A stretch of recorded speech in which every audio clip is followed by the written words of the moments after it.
যুক্তরাষ্ট্রের সঙ্গে বাণিজ্য ঘাটতি কমাতে তৎপর সরকার। আলোচনার জন্য অর্থ উপদেষ্টা সহ একটি দল আগামী সপ্তাহে যুক্তরাষ্ট্রে যাবে বলে জানিয়েছেন বাণিজ্য উপদেষ্টা। দুপুরে সচিবালয়ে তিনি জানান, গত সরকারের আমলে বিভিন্ন দেশ থেকে 50,000 কোটি টাকার বেশি ঋণ শোধ করেছে অন্তর্বর্তী সরকার।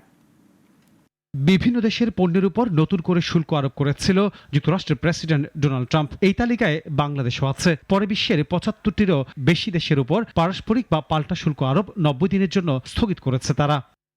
দুপুরে সচিবালয় গণমাধ্যম কেন্দ্রে বাংলাদেশের উপর যুক্তরাষ্ট্রের 37% কর আরোপ নিয়ে কথা বলেন বাণিজ্য উপদেষ্টা।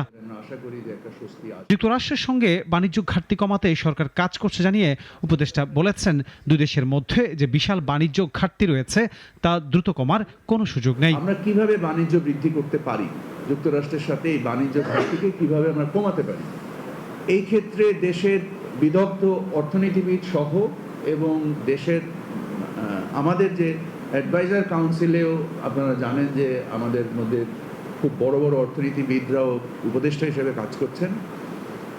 তাদের পরামর্শ নিয়ে আমরা কিছু কর্মসমষ্টি তৈরি করেছি।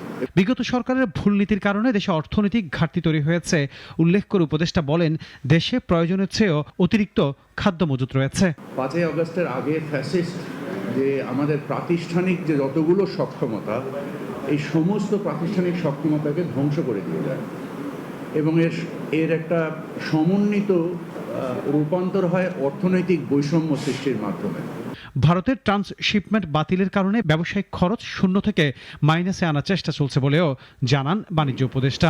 আমি যেটা বলতে পারি, আনোয়ার হোসেন, নাগরিক, ঢাকা। ভবিষ্যতে আপনার কাছে আশা করব।